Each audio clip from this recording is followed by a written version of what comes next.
আজ নবী করিম সাল্লাল্লাহু আলাইহি ওয়ালিহি ওয়াসাল্লামের শানকে শুধু কমাইতে চাচ্ছে, ঠিক কিনা বলেন না?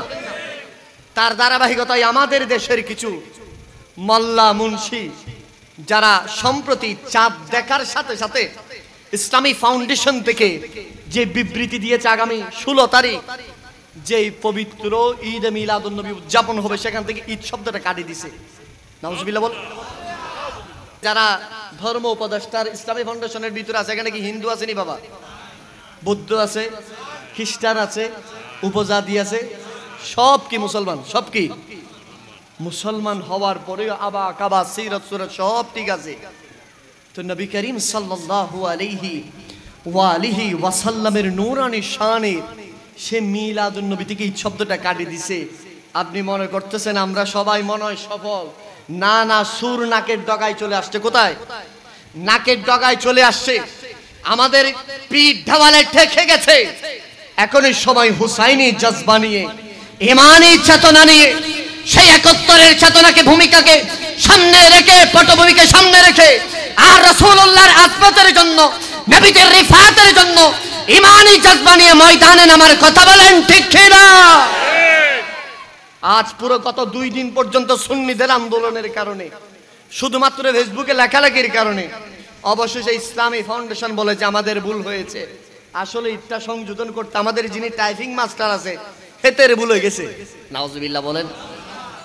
পুরো দেশেরই যেখানে ইসলামী ফাউন্ডেশন, যেখানে ধর্ম মন্ত্রণালয়ে টাইপিং ভুল হয়ে গেছে, তাহলে বোঝা যায় ওই সরিষা থেকে ভূত দূরানোর জন্য যেখানে ভূত আনছে, সেখানে সরিষার ভিতরে ভূত ঢুকে বসে আছে, ঠিক কিনা বলেন?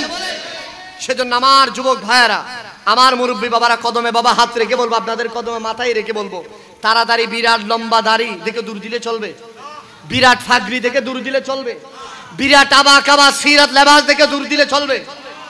বিরাট লম্বা তসবি, এমন লম্বা তসবি 1000 তসবি, যে তসবিটা যদি লম্বা করেন এখান থেকে কদলপুর ওই সম্বাদ জাট বাজারে চলে যাবে, ঠিক কিনা বলেন? দূর দেওয়া যাবে? আরো জোরে বলেন। তারা আরো বিবৃতি দিচ্ছে আমরা ঈদ কেটে দিয়েছি এজন্য। সারা পৃথিবীতে পুরো 365 দিন ঈদ আছে শুধু 2টা।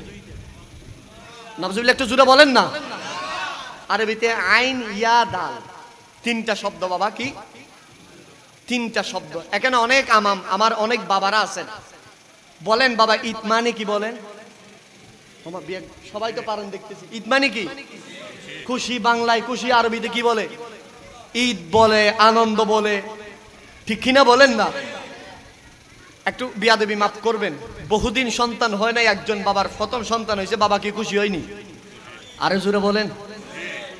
যেদিন আমি আপনি জন্মগ্রহণ করছি, মনে করেন সেপ্টেম্বরের 6 তারিখ, আজকের এই দিনে সেপ্টেম্বরের 6 তারিখ আসতে জন্মদিন, খুশি হবেন? আমি এটাই আমার জন্য বলছি, আপনি জন্মদিনে কেক কাটেন, এটা আমি দলিল দিচ্ছি না। খুশি হবেন কিনা বলেন?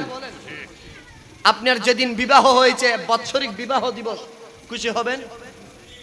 এবার বলেন, যেই ব্যক্তি স্যালারি এখানে সম্পাদ্য হাটে অফিসের মধ্যে চাকরি করে, মাসের 31 তারিখ শেষ হয়েছে, 1 তারিখ এসেছে, যেদিন স্যালারি দেয় 20,000 টাকা, 15,000 টাকা, টাকা নিয়ে কি যিনি কর্মচারী উনি খুশি হয়?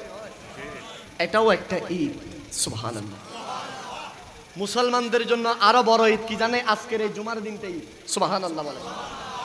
বিশ্ববিখ্যাত ইমাম আহমদ ইবনে হাম্বল এই ঈদের জুমার দিনকে লাইলাতুল কদরের রাতের চেয়ে গুরুত্বপূর্ণ বলেছেন। সুবহানাল্লাহ বলেন। তাহলে যারা বলে যে শুধু 2টা ছাড়া ঈদ আর নাই, তারা কি জুমার দিন নামাজ পড়ে না? মনে পড়েনি তো, বললে তো তারাও তো ঈদ পাওয়ার কথা।